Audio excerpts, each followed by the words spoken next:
Hello friends, welcome back to my drama explainer channel. আজকে perfect marriage রিভেঞ্জের second part নিয়ে চলে এসেছে বন্ধুরা।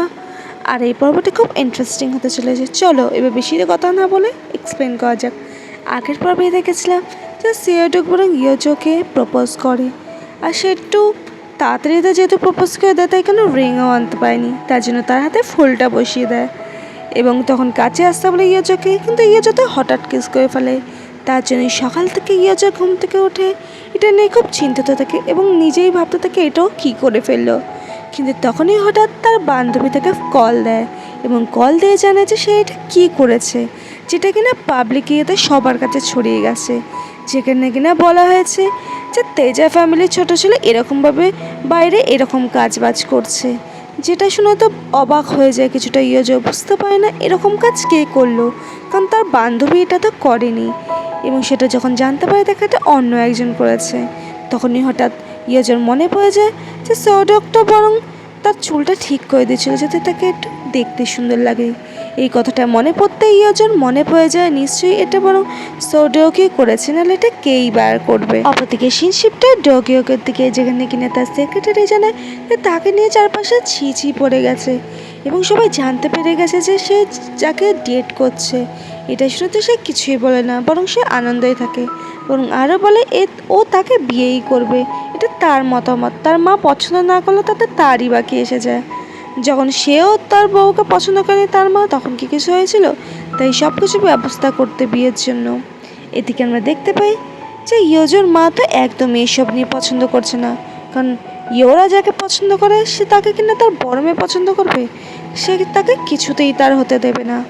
এদিকে এটাই তাকে জানিয়ে দেয় যে আগে তারা বিয়ের আগে একটা ফ্যামিলি ইন্ট্রোডাকশন হওয়া উচিত, কারণ ফ্যামিলির মধ্যে কথাবার্তা না হলে কী করে বা নিজের মেয়েকে অন্যের কাছে দিয়ে দেবে। এদিকে আমরা দেখতে পাই ইয়োজো তো বরং বাইরে বেরিয়ে যায় ডগিওকের সাথে দেখা করতে, কিন্তু যখন দেখে যে অন্যজন গাড়িতে সে তো ভীষণই ভয় পেয়ে যায়। অপরদিকে সিনশিপটা ইয়োরার দিকে, যেখানে কিনা তার মনটা একদমই ভালো না। সে তো কিছুতেই শুনতে পারছে না যে তার দিদি বরং তার ভালোবাসার মানুষকে বিয়ে করবে, কিন্তু এই কথা সে কিছুতেও মানতে পারছে না এবং তার মা তাকে এসে বলে সব কিছুর জন্য অপেক্ষা করতে হয় এবং সময় আসলে সব কিছু পাওয়া যায় এবং সে যেটা চায় সেটা তার মা তাকে ফিরিয়ে দেবেই, কিন্তু একটু তাকে অপেক্ষা করতে হবে।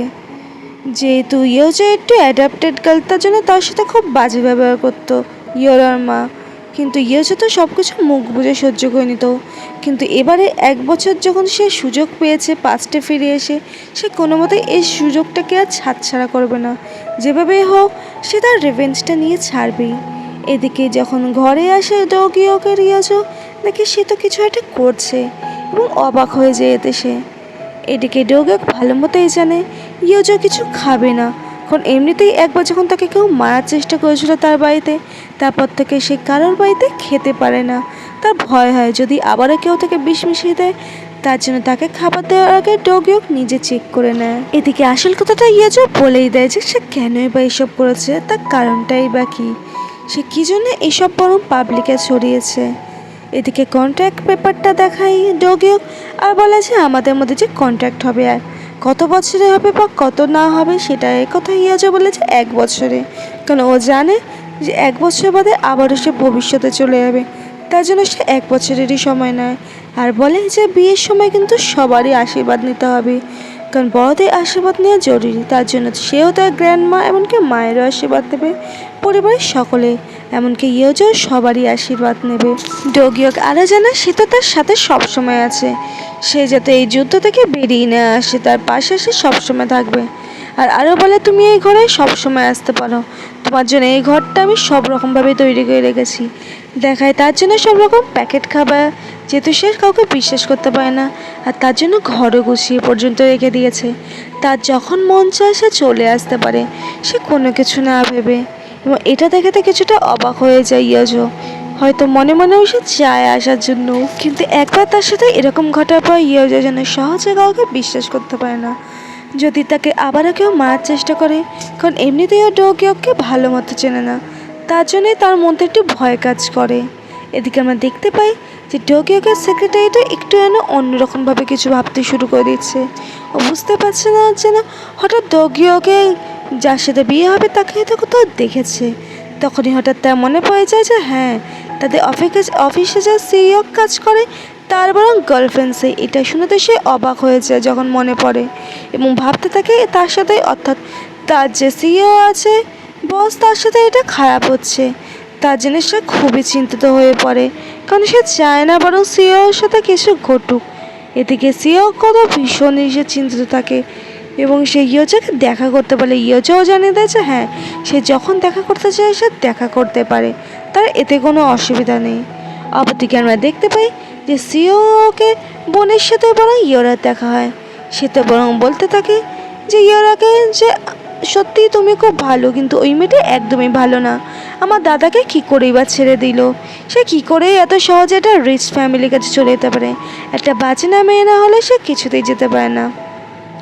এদিকে অপরদিকে আমরা দেখতে পাই যে সিইওকের মা তো বরং এসে ইয়োজোকে বলতে থাকে যে তুমি কেন আমার ছেলেকে ছেড়ে দিলে, আমার ছেলে কী দোষ করেছিল, এই দিয়ে বলতে থাকলে। এদিকে ইয়োজো পাশ কাটিয়ে চলে গেলে ইয়োজোকে সে মারতে শুরু করে দেয়। আর তখন এই সিইওকে ওখানে বোন চলে আসে, আর রাস্তায় যারা দাঁড়িয়েছিল সবাইকে বলে যে দেখুন এ কীরকম ধরনের মেয়ে, যে কিনা যার সাথে বিয়ে হবে তাকে ছেড়ে দিয়ে বরং একটা রিচ ফ্যামিলির কাছে গেছে যাতে আরও সুবিধা পায়। এবং পিছন থেকে সেটা ম্যানেজার কিম সব কিছু ভিডিও করতে থাকে, যেহেতু ম্যাডাম লি সব কিছু তাকে ভিডিও করতে বলেছে, কারণ এটা ওরা আগে থেকেই সব কিছু রেডি করে রেখেছিল। এবং সেই জন্যই ম্যাডাম লি বরং সিইওকে মাকে ডেকেছিল যাতে সে এরকম কাজ করে, যাতে আবারও নিজের অস্তিত্ব বা জ্ঞান হারিয়ে ফেলে ইয়োজো, এবং আবারও সে সিইওকে বিয়ে করতে চায়। কিন্তু সিইও এত সহজে মোটেও হার মানবে না, কারণ একবার পাস্টে সে যা করেছে সে সবাইকে বিশ্বাস করেছে, নিজের ফ্যামিলি ভেবেছে, কিন্তু কেউ তাকে একবারও তার নিজের ফ্যামিলি ভাবেনি, বরং তাকে অ্যাডাপ্টেড গার্লই ভেবে গেছে, যার জন্য সে কখনোই আর এই রিভেঞ্জ থেকে দূরে সরে যাবে না। যেভাবেই হোক সে রিভেঞ্জ নিয়েই ছাড়বে। অপরদিকে শিনশিপটা ইয়োজোর দিকে, যেখানে কিনা নিজের মনে বসে ড্রয়িং করছিল, কিন্তু তখনই হঠাৎ চলে আসে ম্যাডাম লি, বলতে থাকে তুমি এত কিছু করো না, তোমাকে এসব স্টপ করতে হবে। কিন্তু ইয়োজো জানিয়ে দেয় সে তো কোনো কিছুতেই থামবে না, এবং আরও জানায় তুমি তো কোনো পেন্টিংও সেল করো না। কিন্তু ইয়োজো এই কথায় কিছু বলে না, বরং সে জানায় সে তার গ্র্যান্ডপার সাথে দেখা করতে যাবে।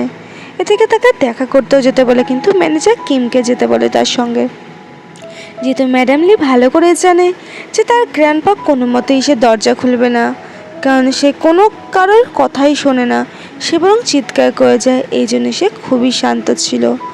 এদিকে আমরা দেখতে পাই যে ইয়োজো তো বরং বাইরে বেরিয়ে এসে তার বান্ধবীর সাথে দেখা করে, আর তার বান্ধবী জানায় সে যদি তার, অর্থাৎ ইয়োকে মায়ের মন জিততে চায়, তাহলে ফেমাস যে কুকিং ক্লাস আছে যেখানে কিনা সমস্ত বড় বড় লেডিরা যায়, সেখানে তোমাকে গিয়ে তার মন জয় করতে হবে। যদিও তুমি অনেক কিছু করবে মন জয় করার জন্য, কিন্তু অত সহজ না কারো মন জয় করা, কারণ ওখানে তোমাকে নিয়ে সব কিছু চর্চা হবে, আর যার জন্য তুমি মেন ফোকাস হবে, আর তুমি ওখানে গিয়ে তার মন জয় করতেও পারবে। এদিকে আমরা দেখতে পাই সত্যি সত্যিই ম্যাডাম যা যেখানে থাকেন সেখানে কিনা সমস্ত লেডিরা তার বিষয়ে বলতে থাকে, যেহেতু ডোকিওক এরকম একটা কাজ করেছে এবং পাবলিকে তার কিসের ফটো ছেড়েছে, যেটা নিয়ে খুব লজ্জিত থাকলো। কিন্তু তার মা যখন এটা নিয়ে ঝামেলা করতে যায়, তখনই ওখানে হঠাৎ চলে আসে ইয়োজো, এবং এটাই সবাইকে জানিয়ে দেয় আমি এখানে মেন মনে হচ্ছে। কিন্তু এটা দেখে তো অবাক হয়ে যায় সবাই, আর সবাই তারপর ওখান থেকে চলে গেলে যেখানে সে রান্নার জন্য এসে, সেখানে যে হেড সে জানায় তুমি এখানে রান্নার জন্য আসনি, আমি বুঝতেই পারছি, তুমি বরং এসছো তোমার শাশুড়ির মন জয় করতে, কিন্তু এটা তোমার মাথায় রাখা উচিত তুমি কি করছো। আমি তোমাকে যে করে আনতে বলেছিলাম কিছু নতুন, তুমি কি এনেছো? এদিকে তার হাতে পেন্টিং দিলে সে তো অবাক হয়ে যায়, সে তো তাকে কিছু রান্না করতে বলেছে কিন্তু সে তাকে পেন্টিং দিয়েছে। এই কথা ইয়োজো জানেই, তাই সে তো বরং এটাই ভালো পারে, কিন্তু সে রান্নাও শিখতে চায়, এটা সত্যিই কথা। এদিকে তার সাথে হাত মেলাতে গেলে কিন্তু তাকে তার হাতে একটু পোড়া, যেটা দেখে যেন ইয়োজো একটুখানি অবাকও হয়ে যায়। এদিকে ম্যাডাম চা বরং ইয়োজোকে তার সাথে কফি শপে দেখা করতে বলে, কিন্তু তখন ওখানে গিয়ে দেখে যে ইয়োরা ওখানে উপস্থিত, এবং এই কথা সে জানে সেই তাকে ডেকেছে, তার তো কোনো অসুবিধা হবে না। ইয়োজো কোনো কিছু বলে না, বরং ওখানে চুপচাপ বসে যায়, কারণ সে একটু চিন্তিত থাকে। এদিকে ডোকিওকেও বরং একটু ইয়োজোকে নিয়ে চিন্তিত থাকে। এদিকে ডোকিওকে পাশে যখন তার দাদাও খেতে আসে, কিন্তু সে ওখানে বসে জানায় যে তুমি যাকে বিয়ে করছো সে নাকি একটি অ্যাডাপ্টেড গার্ল, এটা আমি শুনলাম, কিন্তু এই কথায় সে কান দেয় না, বরং তার দাদাকে আরও ভালোভাবে জানিয়ে দেয় সে তার বিষয়ে কোনো কিছু রিয়াক্ট না করে, কারণ সে যা করছে তার ইচ্ছায় করছে। আর সে কেনই বা এত কিছু ভাবছে, কারণ সে তার দাদাকে একদমই পছন্দ করে না। এদিকে আমরা বুঝতে পারি তার দাদাও তার ভাইকে একটুকুও পছন্দ করে না, একটু হলেও যেন তার উপর হিংসা করতে থাকে। এদিকে ইয়োরাতা যখন ওয়াশরুমে আসে সেটা তার দিদিকে দেখে জানায় যে তুমি একটু টাচ আপ করো না, যদি আমাদের দুজনকে একসাথে একটু বোন হিসেবে থাকতে হবে। কিন্তু ইয়োজা জানে যে সে ফেক হিসেবে থাকতে পারবে না, কারণ সে তো আসল, সে কেনই বা ওরকম সেজেই বা থাকবে। এদিকে সে যখন এমন বিহেভিয়ার করে ইয়োরা এমন করে যেন সে কত ভালো এবং ইয়োজোর কত খেয়াল রাখে, কিন্তু ইয়ো যখন এ কথায় নাকচ করে এবং তার কিছু নিতে চায় না, কিন্তু এটা দেখে তো ম্যাডাম চা রেগে যায় আর বলতে থাকে তুমি কি এই রকমই রুড, তুমি সবার সাথে এরকমই বিহেভিয়ার করো যে কিনা নিজের মানুষের সাথেও এরকম করে। কিন্তু ইয়োজো জানায় যে আপনার ফ্যামিলির সাথে আমাদের মিল আছে, কিন্তু ম্যাডাম যা আরও রেগে যায়, বলে আমি দ্বিতীয় বিয়ে করেছি ঠিকই, কিন্তু আমি ভালোবেসে করছি, তোমাদের মতো আমার ফ্যামিলি ব্যাকগ্রাউন্ড নয়, এবং আরও উল্টোপাল্টা কথা বলে, যেটা শুনে খুব কষ্ট পায় ইয়োজো। কিন্তু তখনই ওখানে ডগিওকে এসে যায় আর বলে তোমার মা কিন্তু তোমার এসব করা উচিত হচ্ছে না। কিন্তু ম্যাডাম চা ভাবে হয়তো ইয়োজো ডাকে ডগিওকে, কিন্তু ডগিওক জানে যে আমি নিচে থেকে এসেছি। এদিকে ইয়োজো জানে যে সে এসব করতো না, বরং সে যাকে ভালোবাসতো সে তো তাকে বরং ইচ্ছা করে এরকম করেছে, সে তাকে ছাড়তে চায়নি, সে অন্য কাউকে ভালোবাসে এবং তাকে ধোঁকা দিয়েছে এবং সে ভালোবাসবে না আরোই ভেবেছিল। কিন্তু তার যখন ছেলেকে দেখতে পেয়েছে মনে হয়েছে সে সত্যিই খুব ভালো এবং সে তাকে বরং ধোঁকা দেবে না, এই জন্যই সে তাকে ভালোবেসে ফেলেছে। এটা শোনার মতোই ম্যাডাম সে যেন একটু ততক্ষণের জন্য হতভম্ব হয়ে যায় আর কিছু বলতে পারে না। এদিকে ইয়োরাও ভাবতে তাকে সত্যি কি তার দিদি জিতে গেল, সে ভেবেছিল এই জায়গাটাকেও স্পয়েল করে দিতে দিদি, কিন্তু তার দিদি এভাবেও জিতে গেল। এদিকে ডগিওক তো ইয়োজোকে ওখান থেকে নিয়ে চলে যায় আর এদিকে ইয়োজো তো তাকে দেখে বলতে থাকে তোমাকে একটু চিন্তিত মনে হচ্ছে, কিন্তু ডগিওক তো বলে যে তুমি কি আমার বিষয়ে চিন্তা করছো বেশি, কিন্তু আমতা আমতা করে সে না করে দেয়। এদিকে ডগিওকে বাড়ি এলে ডগিওক জানে আমাদের দুজনকে কিন্তু ভালোবাসে, এরকম সবার সামনে সেজে থাকতে হবে কন্ট্রাক্ট অনুযায়ী। এবং ইয়োজো জানে হ্যাঁ তুমি আগে বলো ভালোবাসা কীভাবে বলতে হয়, এবং তার সামনে যখন প্রপোজ করে ডগিওক তাকে, সে তো কিছুটা হতভম্ব হয়ে যায় এবং নিজে কী করবে বুঝে পায় না সে, এবং তা থেকে ওখান থেকে চলে যায় যেভাবে হোক নিজেকে বাঁচাতে হবে, কারণ সে একটুখানি নিজেকে অকওয়ার্ড ফিল করছিল, কিন্তু তার ঘুম হয় না। এদিকে বাইরে বেরিয়ে দেখে ডগিওক তো সোফার ওপর শুয়ে আছে এবং তাকে দেখে একটু চিন্তিতও মনে হয়, কিন্তু তার ঘামও বেরোচ্ছিল, সে যেন কিছু বিড়বিড় করছিল, তার কানের কাছে নিয়ে যায় কিন্তু সে বুঝতে পারে না, কিন্তু এটুকু বুঝতে পারে সে কিছু একটা স্বপ্ন দেখছে বরং। কিন্তু এটুকু ইয়োজো ভাবতে থাকে সে তার ডগিওকে এত ভালো করে চেনে না, সে কী করেই বা তাকে চিনবে। এদিকে তাকে আস্তে আস্তে সে ঘুম পাড়িয়ে দেয়। এদিকে সকাল না হতে হতে ডগিওকে মা চলে আসে এবং সে তো ভয় পেয়ে যায় ইয়োজোকে ওখানে দেখে, কিন্তু ইয়োজো তাকে জানে সে এতে ভুল না ভাবে, কারণ তার সাথে এমন কিছুই বা হয়নি। এদিকে ডগিওকের মাথা অবাক যে ডগিওক এতদিন বাদে এরকমভাবে ঘুমাচ্ছে, কারণ সে তো কখনোই এত শান্তভাবে ঘুমায় না, সে কোনো কিছুতেই চিৎকারে উঠে যায় বরং। এদিকে ম্যাডাম চা জানায় যে সে এতে তার ফ্যামিলিকে রাখে, তার সাথে তারা কথা বলবে, কিন্তু একটা শর্ত আছে, কিন্তু কী শর্ত সেটা আমাদের দেখানো হয় না। অবদিকে আমরা দেখতে পাই যে সে যখন এসে তার ফ্যামিলিতে বলে ইয়োজো যে ফ্যামিলি ইন্ট্রোডাকশন করতে চেয়েছে তারা, বরং এটা শুনে তো ম্যাডাম লি অবাক হয়ে যায় এবং সে যখন দেখে যে তার স্বামী বরং কোনো মিটিং ক্যান্সেল করে দিয়েছে আর সে তো আরোই বেশি অবাক হয়ে যায় এবং ইয়োরা তো রেগে বরং লাল হয়ে যেতে থাকে। এদিকে যখন আরও দেখে যে ইয়োজো বরং তার গ্র্যান্ডপার সাথে কথা বলেছে তার বরে, এটা শুনে তো আরও অবাক হয়ে যায়, তাই কী করে সে তার গ্র্যান্ডপার সাথে কথা বলো, কিন্তু তার গ্র্যান্ডপা তো কোনো কিছুতেই কারোর কথা শোনে না, কী করে সে এত কিছু করতে পারলো। এদিকে আমাদের ফ্ল্যাশব্যাকে দেখানো হয় যখন ইয়োজো গিয়েছিল তার গ্র্যান্ডপার সাথে দেখা করতে, কিন্তু নার্স তাকে জানায় তার গ্র্যান্ডপা যেটা শুনতে চায় সেটা যদি সে না শুনতে পায় তাহলে সে কোনো মতেই গেট খুলবে না, এবং সে পাঁচটার কথা মনে করতে থাকে। তার যখন মনে যে সময় আসে ইয়োজো, তখন তার কানে গ্র্যান্ডপা বলেছিল যে আমাকে ক্ষমা করে দাও, আমি তোমাকে বাঁচাতে পারলাম না, আমি সব কিছু ভুল করেছি।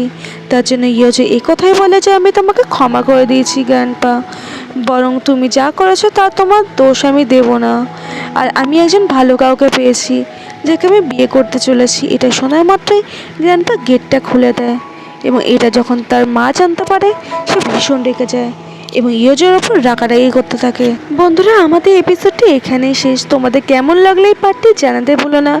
আর আবারও আসছি আমরা পরবর্তী এপিসোডের সাথে।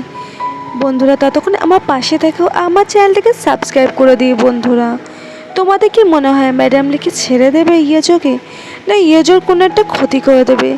ইয়োজো যেভাবেই হোক, যেভাবে প্রতিশোধ নিচ্ছে, সে কি সত্যিই পারবে নিজের কাছে সফল হতে? বন্ধুরা, এটা আমরা দেখতে পাবো পরবর্তী এপিসোডে। ততক্ষণের জন্য টাটা বন্ধুরা।